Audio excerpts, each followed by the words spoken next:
It's Monday. Are you ready? Welcome to another edition of Almond Delights Reading Corner. Come on in and relax your spirit, relax your body, relax your mind as we get into this book. The next book we'll be reading is Boys Like Me by yours truly, James Colwell. Head on over to Amazon.com and download your books today. Please support our authors. Now sit back as we get into this book with the Almond Delights.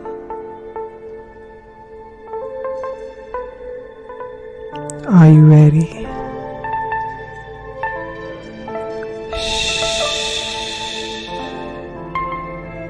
Let's read.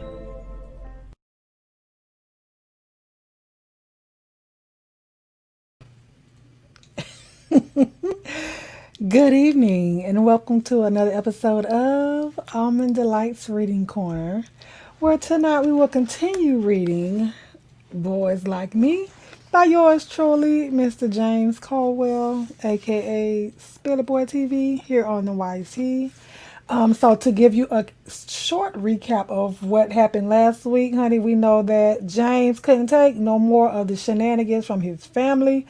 Baby, he was cussing out grandma, cousins. He was cussing out everybody and did not care not one bit, okay? He was ready to go outside and fight. So we know that's where he ended. He gave a tribute to his dad. Is not his biological dad, but he was with his mom, and baby, he took care of James. So he gave him his homage or whatnot. And so we ended on chapter 4 last week. So we're going to start on chapter 5 tonight. I hope you guys have your books. If you have not, why? Download it on Amazon.com. James Colwell, he has five books in under his belt as an author. But we're gonna start on chapter 5 tonight. Y'all know I don't play, honey. We gotta jump right into it. Hope y'all having a good night. Home away from home. I've always had another place that I could go to have a break from some of the drama at my mom's house. Hold on. Disclaimer, there will be some choice words in this book that Miss Almond Brown wouldn't say. But I'm going to give you this book in its entirety because I want to give you all of the words of the author. So, yeah. Clutch your pearls right now because I already know they're coming. I've always had another place that I can go to have a break from some of the drama at my mom's house and my grandma's place. And that was with my godparents. No matter where they lived, I've always spent time with my godparents and siblings. I have 2 godsisters and 1 godbrother. They are actually a lot older than me, but the age difference never really got in the way. I was always closer with my godsisters. When they lived across town, my sisters would come over to my side of town on the bus and pick me up. I would go back with them and stay all weekend, and they would bring me back on Sunday. It was some of the best times. By the time I turned 7, my godparents and siblings had moved to my side of town, and I was literally walking distance from them. I spent a lot of time with them in my youth.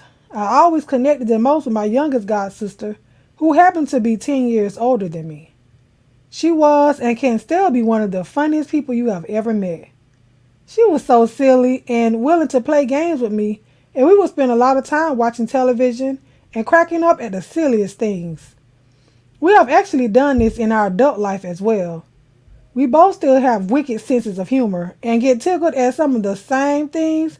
We would break into laughter until we literally would be dropping tears. My older godsister is more serious being. She always seemed to be moving on the correct rate to be an adult. She wasn't what I would call stuffy, but the fact is, she was a lot older and that's what she portrayed, a big sister. I always looked up to her more and would rely more on her judgment for things that mattered. She played games and such too, but it was just different. Even our conversation topics were different than my younger god sister. And I know for a fact now as an adult, I have a more productive relationship with her. One example of that is my older god sister and I never had a shouting match or a disagreement that has gone to a level that wasn't becoming. We have a mutual respect for each other. She doesn't disrespect me, and I've never disrespected her. The same stood true for my god brother. We have never actually gotten into any kind of altercation. He is actually older than all of us, and he is always doing his own thing. The one thing we did share in common is a love for music, so we could talk extensively in that area. It used to tickle him how much I know about music, artists, and the maturity of my music choices. Things that I wasn't sure on, he would clear up for me. He had the whole DJing thing going. He would have all the latest music, and sometimes he played things for me before the radio was even playing them. Those are some really good memories that I have from my godbrother. Those times were cool, especially because I didn't have any positive interactions with my other closely related male cousins. We only had one uncomfortable interaction when I was about 9 years old, and as I've gotten older and reflect back on the memory, I realized that the situation was orchestrated by my youngest god sister with malicious intent. Both god sisters and myself were sitting in my godbrother's bedroom along with him and his girlfriend at the time. My youngest god sister decided to bring up an awkward subject. She just out of the blue asked my godbrother why he didn't spend more time with me and take me places with him. He pretty much tried to dance around her questions, but she wouldn't let up until he finally responded. Why? I can't take him anywhere. It's like having one of your sisters with you. If he acted more like a boy, but nah, I ain't taking him nowhere with me. That comment hurt my feelings a bit, but it didn't really matter because I never longed to go anywhere with him anyway. But at that young age, it wasn't a good feeling to realize that someone felt that way about you. And how rude is it to speak about a person in that way, just as if they were not in the room? The truth of the matter is, he was crude, but my god sister already had some idea of what her brother's feelings were on the subject, and she didn't have to force this dialogue in my presence. But this episode, along with many more to follow, were orchestrated to be hurtful to me. As far as the relationship between my godbrother and I, it did suffer. Our interactions became very short and meaningless, and they still are. It is mostly hello and how have you been, and not much more than that. My youngest god sister was a bit of what I would call a huntress. She would set her sights out on people and then would attack. It was normal behavior in their house for her. Her older sister was usually the target, and as the years went on, it was me who started to catch her wrath. It was weird to me to see her actions because it would come out of nowhere. Everything would be going great, and she would just switch up midstream, and all hell would break loose. When she was showing off for other people, I would just chalk it up to her being ridiculous and acting like others in my immediate family. But when she would go into those strange behaviors for no background reason at all, I realized at an early age that there was some issues there, and they were all hers. She would say to me a lot of times, "You're always up here trying to take my spot." And boy, the mistreatment would start. By the time I was 8, the ugly F word had entered her arsenal of insults. How could this be? I left home trying to get away from this. How could it have followed me here too? It got so bad that I didn't even have to go up to their house for the abuse to go on. I would speak on the phone just about every day to my godmother, and when times were good, I spent hours on the phone laughing and talking with my youngest god sister. She didn't have many friends, and the few she had didn't spend much time with her. When she would be in her moods, and I would call to the house to speak to my godmother, as soon as she heard my voice, she would hang up on me. This is before the days of caller ID. Sometimes it took up to 3 days to get my godmother on the phone. By the time I was 10, the telephone and text had become brutal. Obscenities and homosexual innuendos was being blurted into the phone receiver before the hang-up took place. At this time, she was 20 and had a child of her own. Her behavior was completely inappropriate. There were things that were said that I had no idea what the relevance was, but I was sure the meaning wasn't anything good. One of her favorite things to say was, "You nasty fag, you just want someone to stick up your nasty butt." I didn't have a clue what the significance of that action was.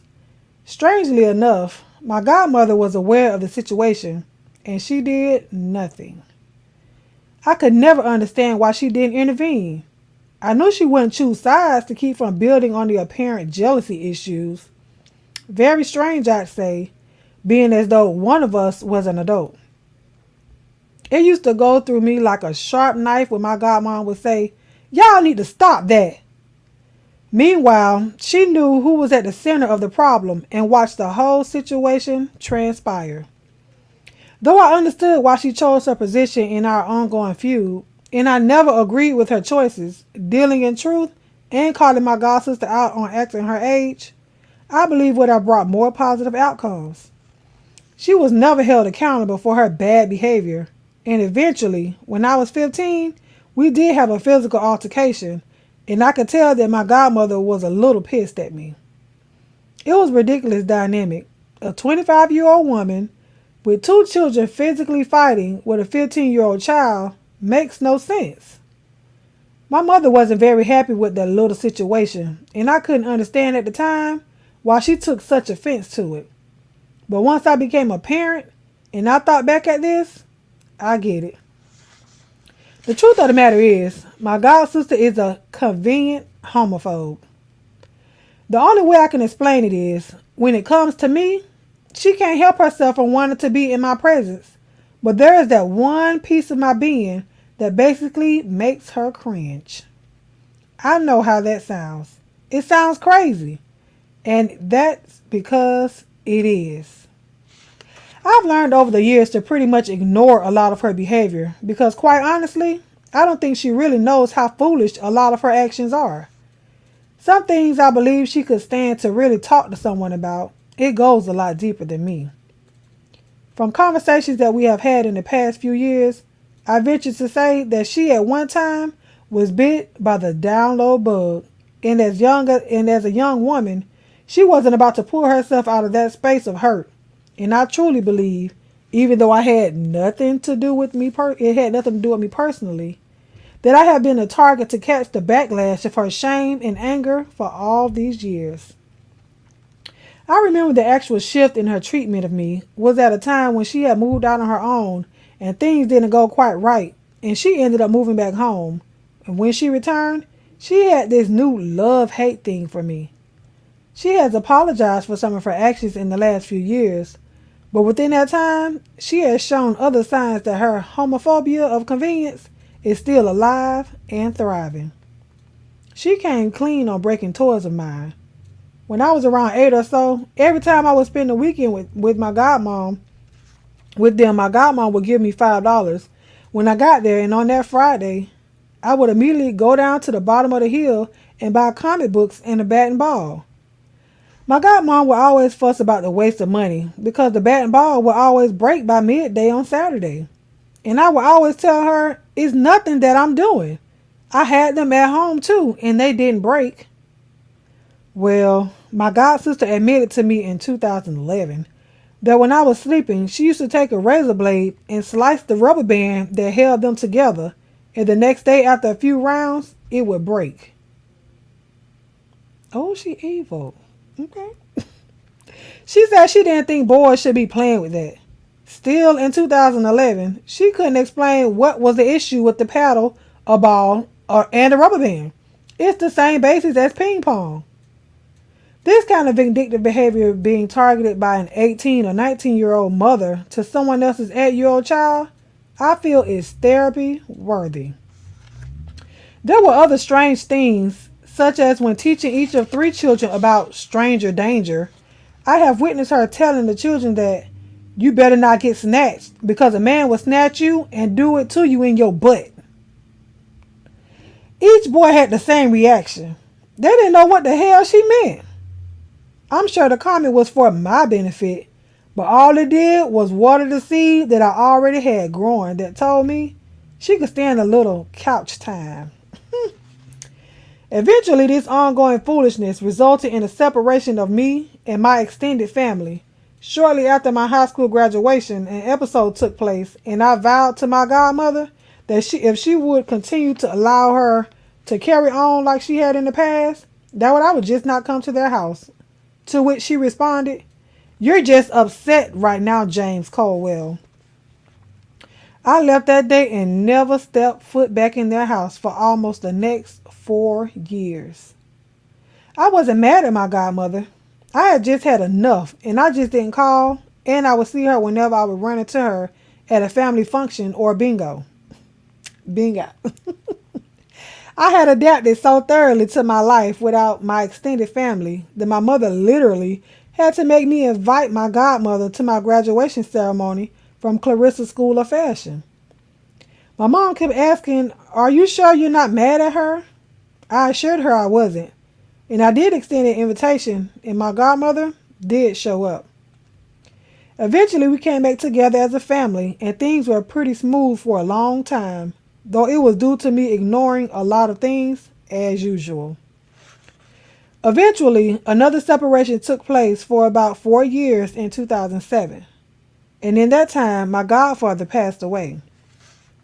I was literally told of his death by another family member over the phone as I got off work and stood in the parking lot, and he had already been dead for 2 days. Once I ended up joining my church in 2011 and began counsel with my pastor, she immediately addressed my family relationships and their importance. She went straight for the passing of my godfather and how it was handled. I agreed to the waste of energy that was being used and mended the fence with my extended family. Yet again, it has proven to be an interesting farce where it concerns my youngest godsister and her eldest son. Out of nowhere, her son decided to go into a rant and stated that I am not his uncle, nor am I her brother or godbrother. I am just their cousin. This blindsided me. Naturally, this child has referred to me all of his life as his uncle, and now after 30 plus years, he was carrying on and basically denouncing me with such venom that it didn't make any sense. This all took place while my godsister and I were on the phone. He knew that I was on the other end and I could hear him, and trust me, his comments were made with definite and intentional venom.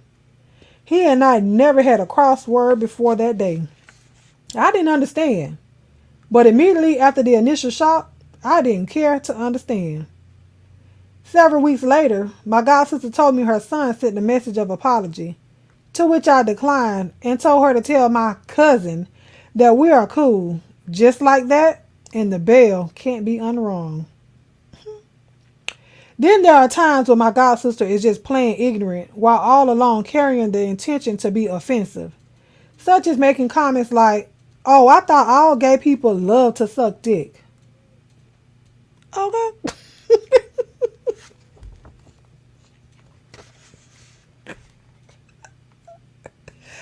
Over the years, I have explained to her that that is absolutely not true, but she would bring it up again and again and say, "You know I don't know. You got to explain that stuff to me." The last time she tried this passive-aggressive tactic, I attacked back just as nonchalantly and asked her, "Do all females smell like fish a few days a month?" Of course, she became very offended and defensive, to which I gave her a flighty act right back to her and said, "You know I don't know. I thought y'all did." She replied, "You know better than that." I just shrugged my shoulders. It really is disturbing how you can have such issues with a lifestyle and the people in it, but can't help yourself from throwing yourself into their space. Every time the Logo channel runs a Noah's Ark marathon, she is glued to the television set. Why does she even subscribe to Logo? She pays money monthly to have access to that channel. Again, that's the road leading to a straitjacket. It really is something to witness how a person will play both sides of the fence, literally, She had to be one of the biggest fans when I released my Love and Topaz series of books in 2011-2012. She can speak to you about the characters, maybe better than me, due to the fact that she had read all 3 books multiple times. She has lent her books to other people on the job to read, and she is always talking about Topaz like he is a real person and arguing with me about plot decisions that I've made, to the point that I would tease her by calling her the woman from Stephen King's Misery novel. And guess what? That broad was truly cuckoo for Cocoa Puffs. There is no disguising the fact that the Topaz character is a 16-year-old openly gay male, and his interaction with other characters in the books are an almost mirror image to my interaction with her over the years. She has such compassion for the fictional character that it is almost disturbing. More disturbing is the fun that we have when none of the crazy is in the picture, and I believe that is why I have always tried to work out the relationship, but it just gets to a point where I'm not going to sacrifice who I am for any relationship. And I won't be a punching bag for anyone, no matter how much they claim they're not punching me. Comments like, "Oh, I like you so much better with your walk with Christ." And when I addressed the fact that I found that offensive, she played the game and swore, "Oh no, you're taking it the wrong way." But after the instance, she would continue to make that comment and I would just ignore her. Then one day she said it in the presence of another person who flat out asked her, "Are you serious? That wasn't a nice thing to say to anyone." She then proceeded to convince that person that they took it the wrong way as well. The visitor told her she could explain it in any way that she wants, but it sounds like you're saying you like him now that he goes to church and you didn't like him before. And I told her the same thing. Later that day, my godsister tried to flip the script and said that the visitor was a troublemaker and she didn't want to be in the presence of her again, because heaven is her goal and people like that were not of God. I just laughed and thought to myself, there goes that crazy rearing its ugly head again. Our last episode was basically when I decided to do this book. She got upset and told me it was not necessary and I needed to be writing more Topaz books. She then asked me if I was going to put her in the book, and I said, "Are you kidding? You play a part in a large portion of my life." She did tell me at that time, "Shaft, if there's anything you feel that I've ever done to you, I'm really sorry." I said, "Okay." I laughed and said, "Don't worry about it, because ultimately, whatever you did was what you wanted." Shortly after that, she stopped speaking to me. Hilarious. And scene. That was chapter 5. We're going to take a brief intermission and come right back. Don't go nowhere. It's Monday. Are you ready? Welcome to another edition of Almond Delights Reading Corner. Come on in and relax your spirit, relax your body, relax your mind as we get into this book. The next book we'll be reading is Boys Like Me by yours truly, James Colwell. Head on over to Amazon.com and download your books today. Please support our authors. Now sit back as we get into this book with the Almond Delights.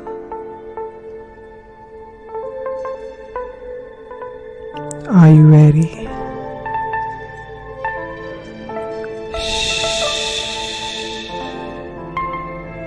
Let's read.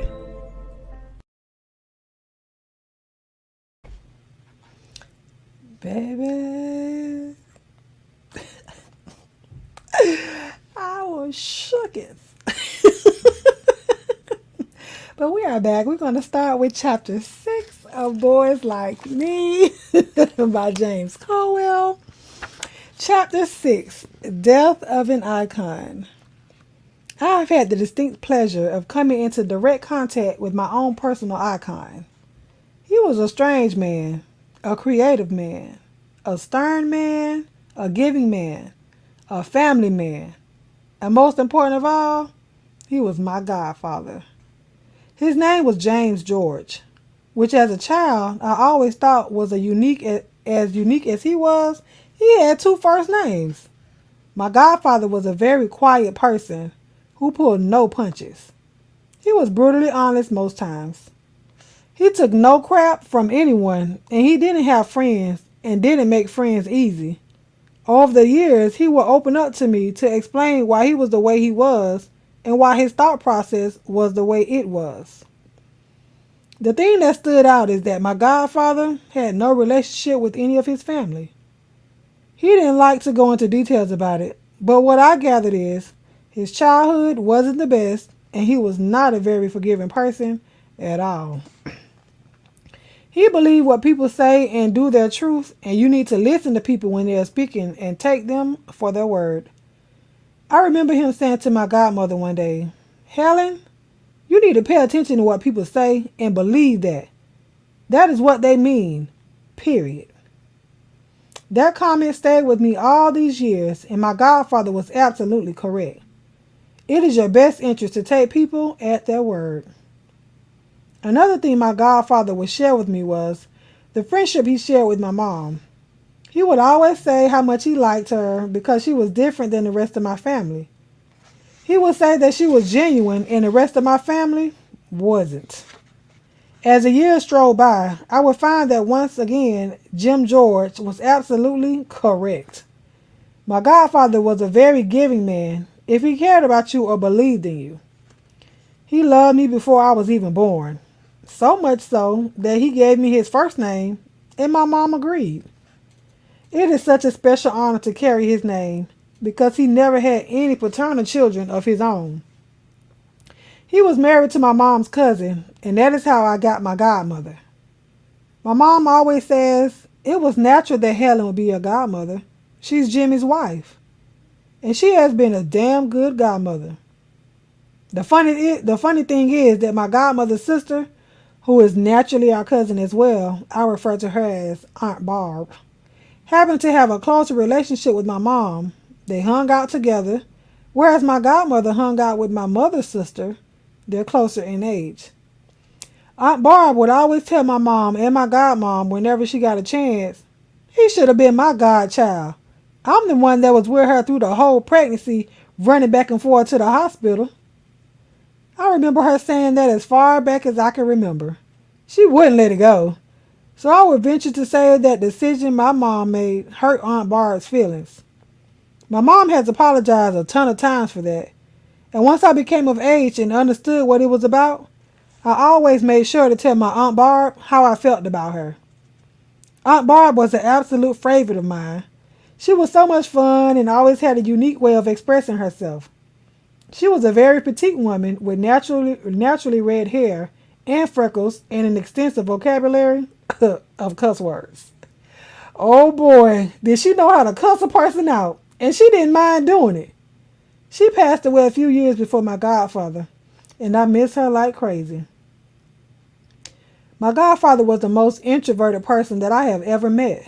I swear that man didn't use 10 words in a day sometimes. He was also one of the most talented people that I have ever come in contact with. My godfather was a very skilled artist. He watched television and he drew pictures of women who always appeared to be strong. A lot of pictures remind me of gorgeous African American Amazons. Okay. I am very sad that I never asked him for any of those drawings. I don't know what my godmother did with them. There had to be thousands of them. I do have a huge backdrop that he painted for a competition that I took part in, and the easel he built from scratch to accommodate the backdrop. And I have all of the lessons and tips that over the years he gave me. My godfather realized early on that I had artistic talent, and he jumped right into action with teaching me the proper way to sketch and the importance of proportion and proper shading, etc. Those are skills that I use almost every day of my life and memories that no one can ever take away. Could he be a little intimidating at times? Sure, he could. But it was more of a thing for me of not wanting to disappoint him. The one thing that sticks out of my mind that defines solely how my godfather was and what he felt about me is this one particular day when I was visiting. My godmother and I were playing backgammon and discussing different things that were going on with me, and I was in my early 20s at this point and owned my own home.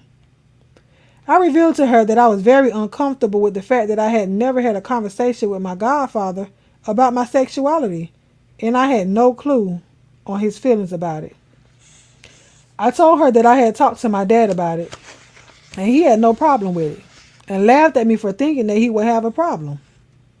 We had moved on to a completely different subject when my godfather came downstairs and went into the kitchen.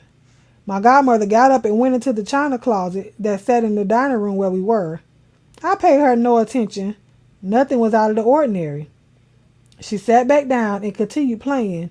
As my godfather walked back through the dining room to go back upstairs, she stopped him and said, "Jimmy?" He turned around and approached the table. She laid a promo picture of me in full drag on the table in front of him and said, "Do you know who that is?"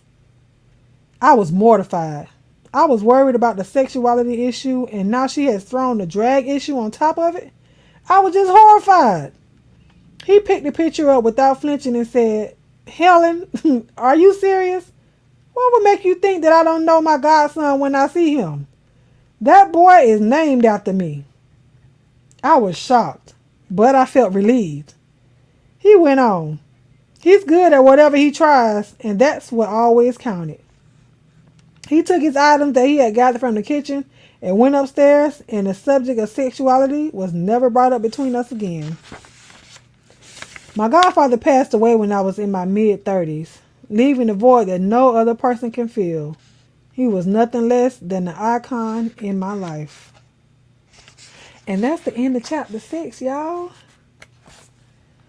That is the end of chapter 6. Now, I don't want to read the next chapter, so we can stay on 2 chapters a week, but I know how y'all get. So, I'm going to save chapter 7 for next. I'm going to save chapter 8 for next week because it's a different part of the book. So, that concludes our read this week, and I know it was kind of short, but y'all already know. So, this is the portion of the read where I invite you guys, if you would like to come up and we can discuss what we've read, what you guys heard, if you have any questions. But yes. And so until anyone wants to come up, you can hit the link. You don't have to show your face. Yeah, you don't have to show your face, or you can stay in the chat and we'll just discuss there.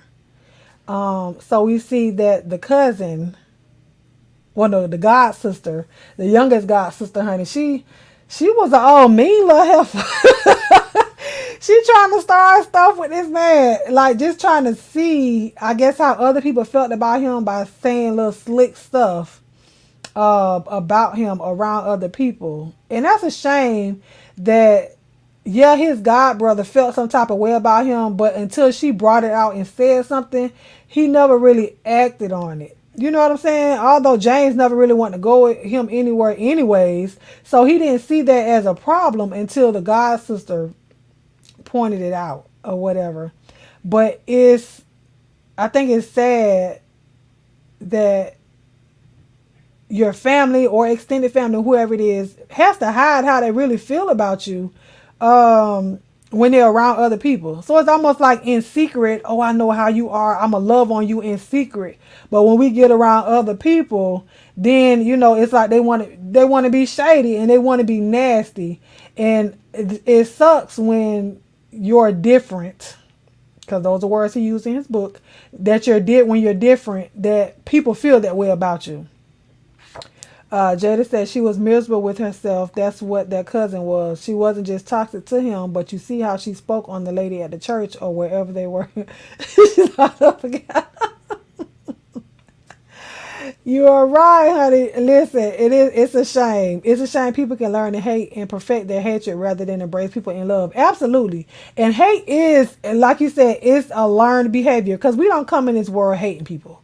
We don't come in this world hating people. That's something that we pick up on, like how at the table when they start saying little nasty stuff and talking about him like he wasn't even there. So the kids, they hear that.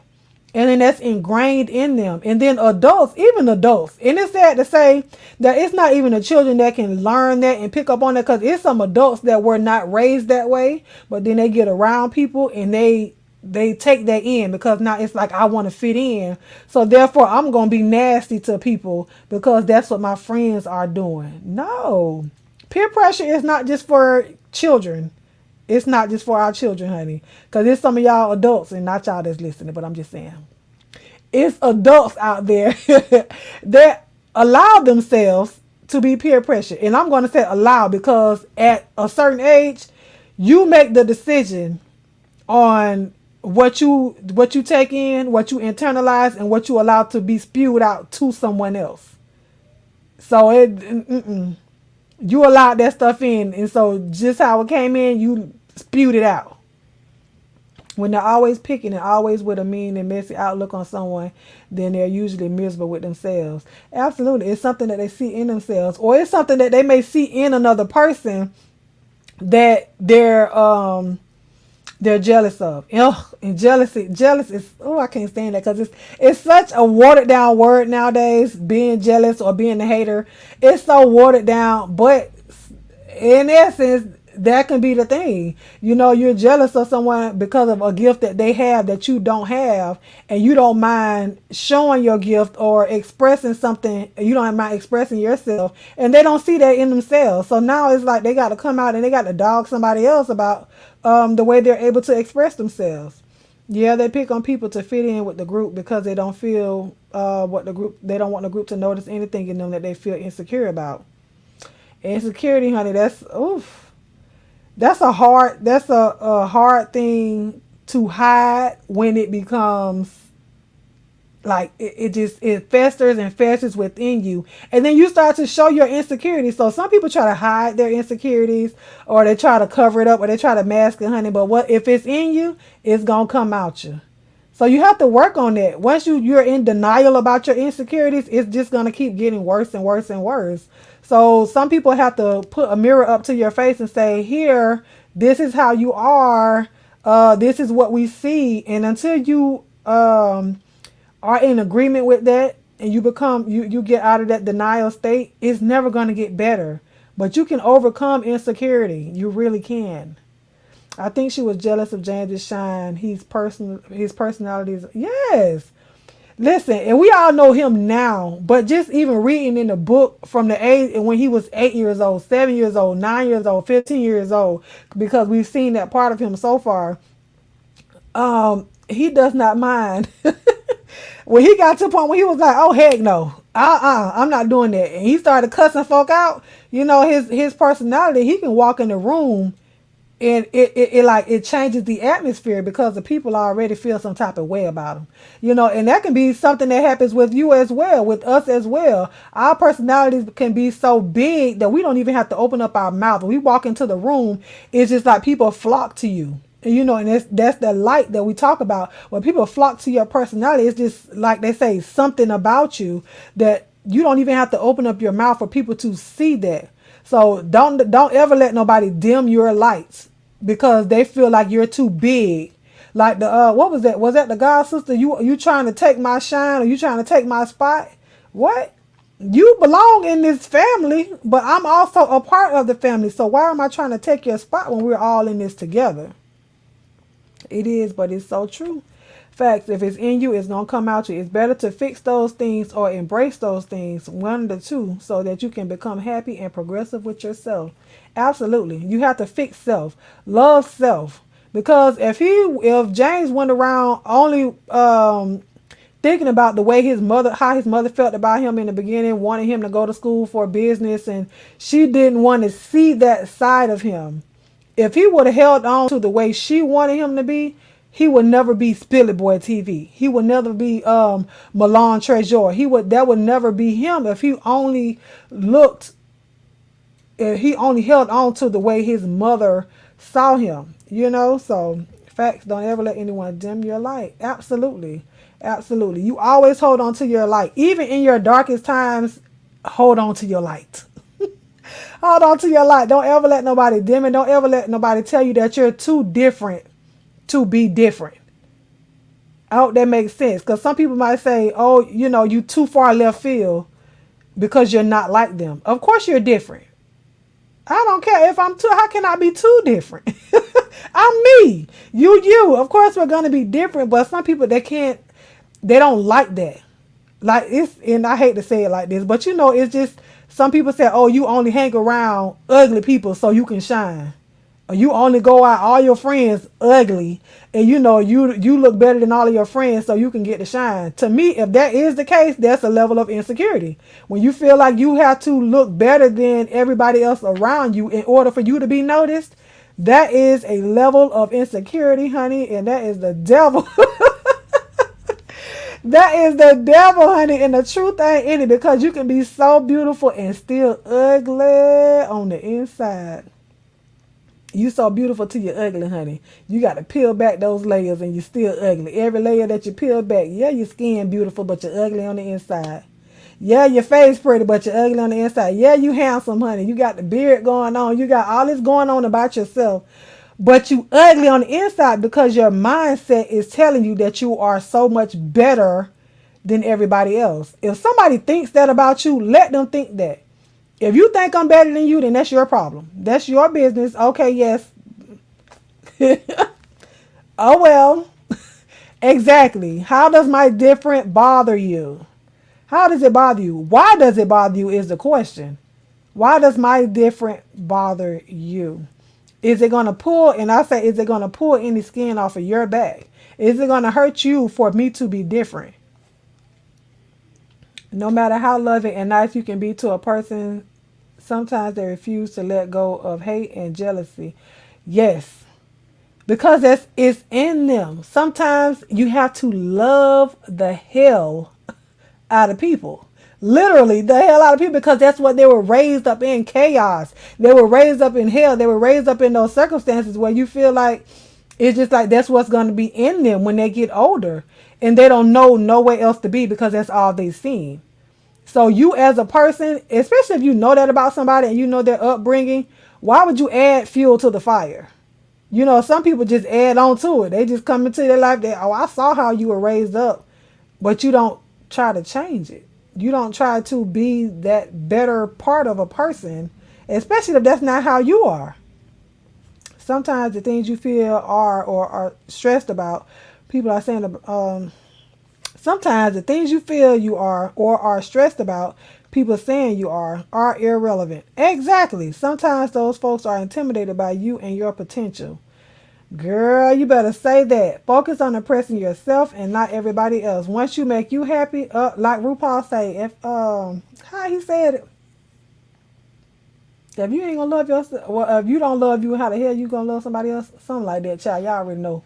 But love yourself. Love you first, and then it'll be easier for you to give it away. It'll be easier for you to give it away, So, and then the love that his godfather gave him without even opening up his mouth. That's the thing about walking into a place and nobody, he didn't have to say anything. Although James questioned whether or not his godfather knew, he knew, but he still allowed him to be him. He did not stifle that because he knew how James looked up to him. And, at that point, James he was hiding it from his godfather. And that was he was a big influence in his life, but he already knew, you know what I'm saying? So, and they say love is an action word, but some people don't know how to show it. They don't know how to show it physically or verbally. They don't know how to show it, but they love you.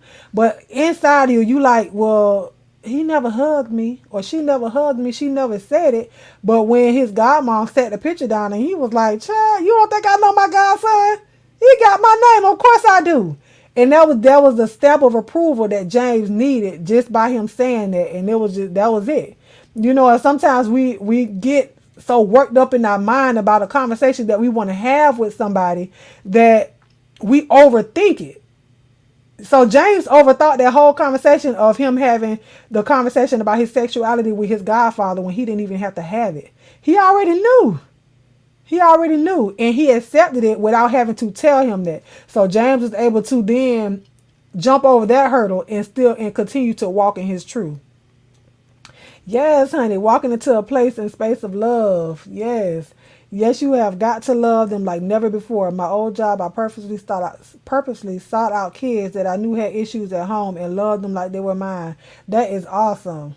Cause some people don't have that. Even adults, there's some adults that don't have the love. They don't know how to love because they've never been shown love. And then when they see what they know to be loved because other people have told them about it, it's like, well, dang, I've never gotten that.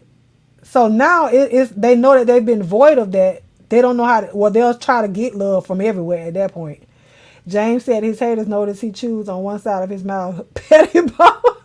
See how they pay attention to you just that much. Even when you think they're not paying attention to you, they'll tell you all the time, oh, I don't watch this, I don't watch that, I don't see him, I don't see that. But they be the ones, baby, with a magnifying glass on your whole life. They can tell you about you more than you know about you, and you've been living you for however many years you've been living you.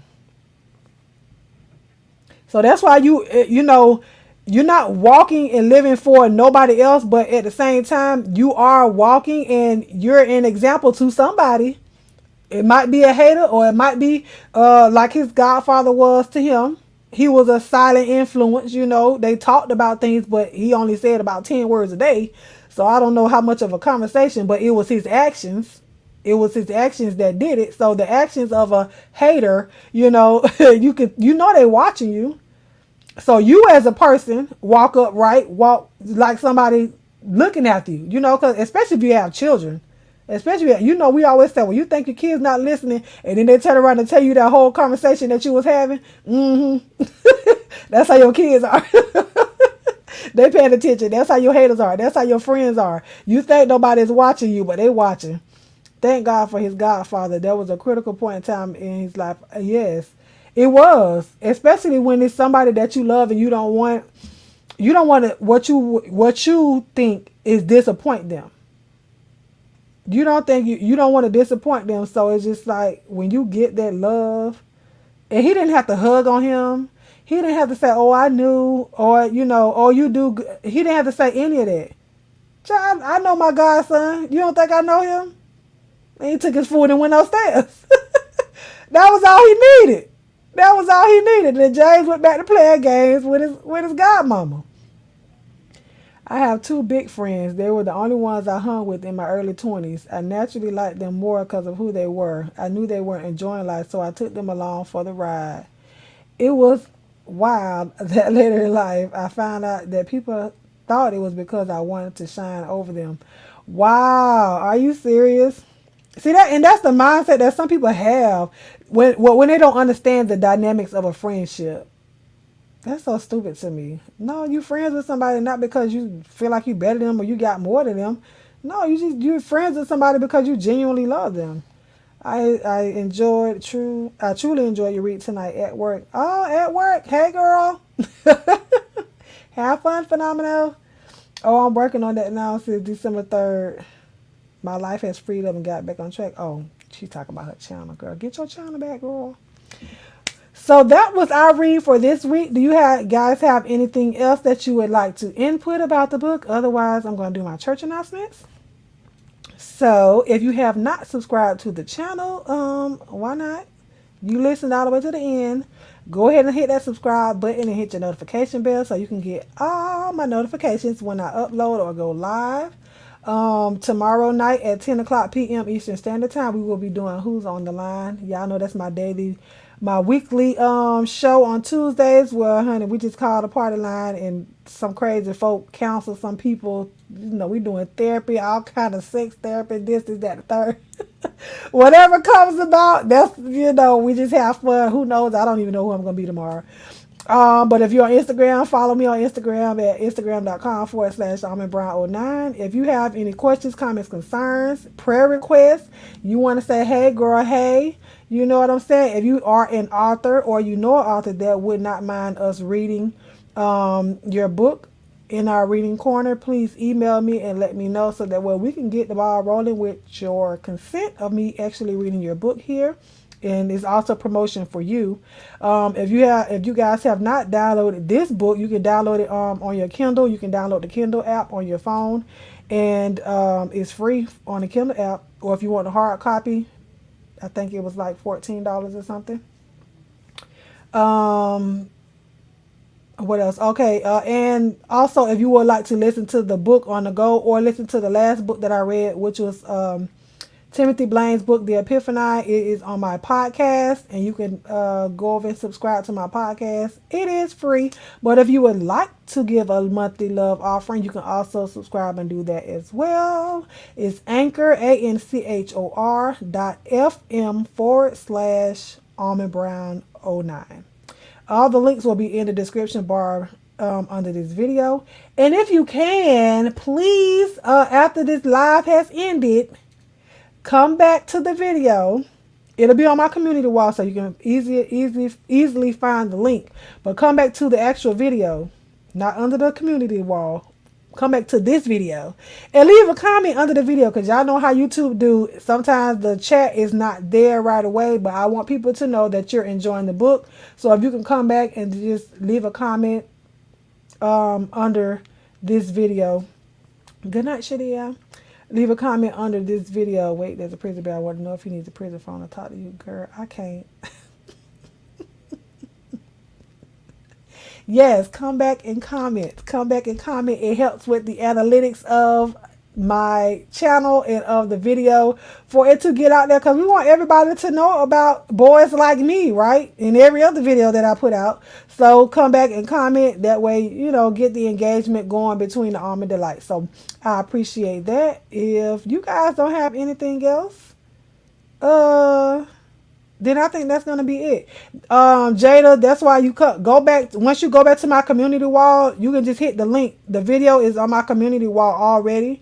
So you can hit the link and it'll bring you back to this video so you can see the comment section up under the video. Because, yeah, it doesn't process as fast as YouTube videos used to process. And so I don't know why it takes a long time for my videos to process.